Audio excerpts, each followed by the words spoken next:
a lot of people were saying, and I'm not gonna ever attack someone when they're down. And Fury's not down, but his reputation, maybe his legacy was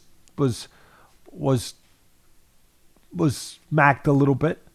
Again, I'm here trying to put out what should be put out, what other people don't put out sometimes.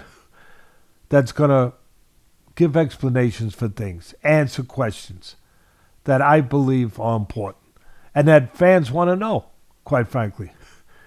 And I'm not going to jump and say, oh my God, he's terrible, he's that. He didn't look great. No doubt about it. You don't need Teddy Atlas. Matter of fact, there were spots he looked bad. Like when he turned southpaw, he was falling in with the left hand, reaching to get in, stumbling to get in. He's lucky, maybe in those parts where Ngannou wasn't more advanced, where he could have countered him with an uppercut or something. Maybe. But there were spots there where he fumbled. Like I said, reaching him from the left-hand stance, falling in, even flicking his jab. His elbow was flying out. He was flicking it where he was losing force behind it from the shoulder. He was giving a little telegraph with the elbow coming out. You know, and again, I'm not saying that he dominated with a Larry Holmes jab or Muhammad Ali jab or Sonny Liston jab or George Foreman jab when he won some of those dead rounds. But I'm just saying he won those rounds by just doing more than the other guy was doing. Enough to win steel, if you will, those rounds. There was a lot of places you could criticize him, and he's being criticized. And I'm not here to protect him. I'm not here to, again, to jump on a body that's been on the floor for a minute. I'm never going to do that. Kick a guy when he's down. But I am going to do my job.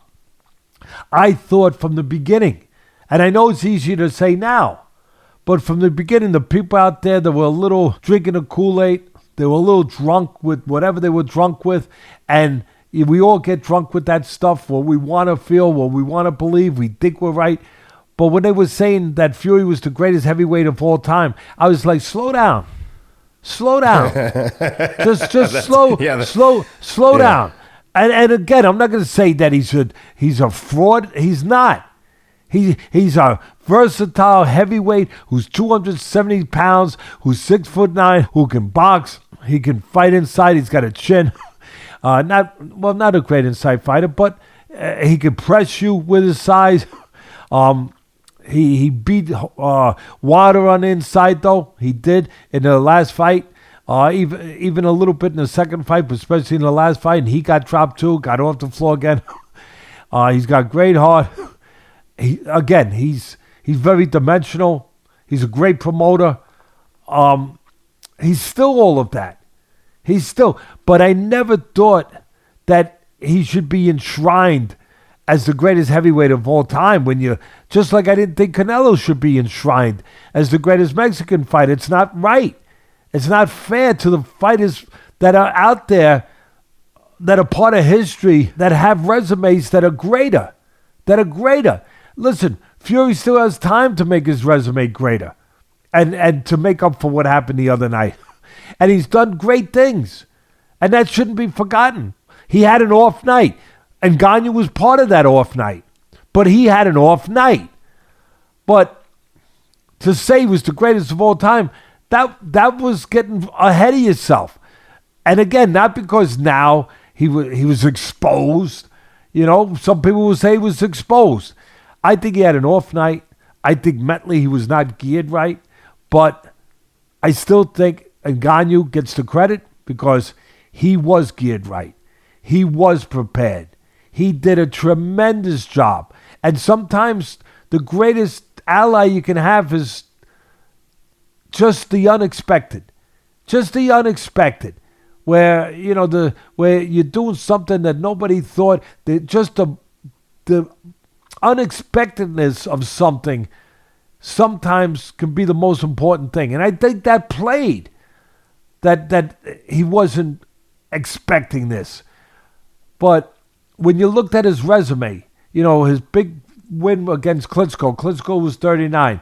He outboxed him. He moved. He made Klitschko look like a robot. Great win. And then, 1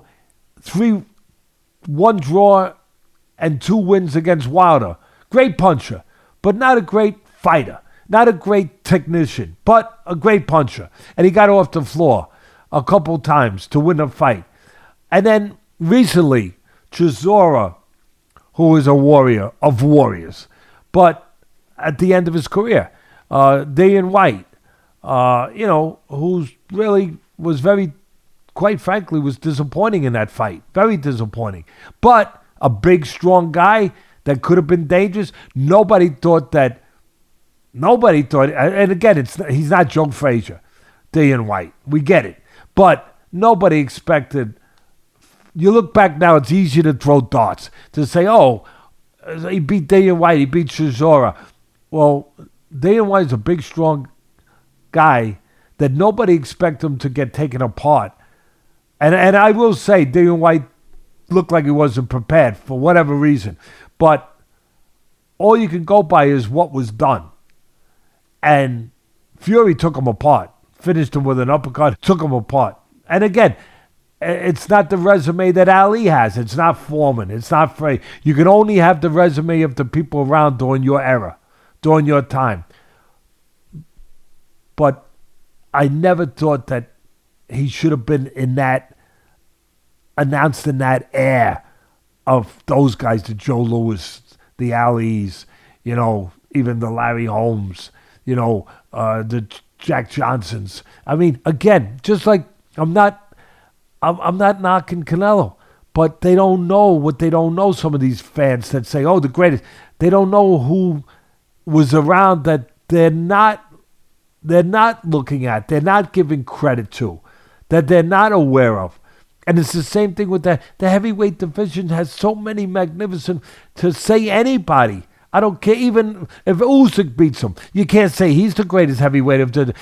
It's still a work in progress. He still has a chance to add to that resume, but it's part of being a fan. And people get crazy with that stuff. So now everyone's going to go and attack him. Look to slit his throat now. And say, he was exposed. He's a fraud. What a joke it was. Yeah, it was hasty to call him the greatest of all time. Let's say that. But he's not a joke. Again, I'm not here to apologize for him. But he's still a versatile 270-pound guy that can box, that can also press forward, that, has the kind of dimensions to him that you used to see in smaller guys, and you can't pick too many big guys you've seen that with. So he had a bad night. He's going to get a chance to redeem himself.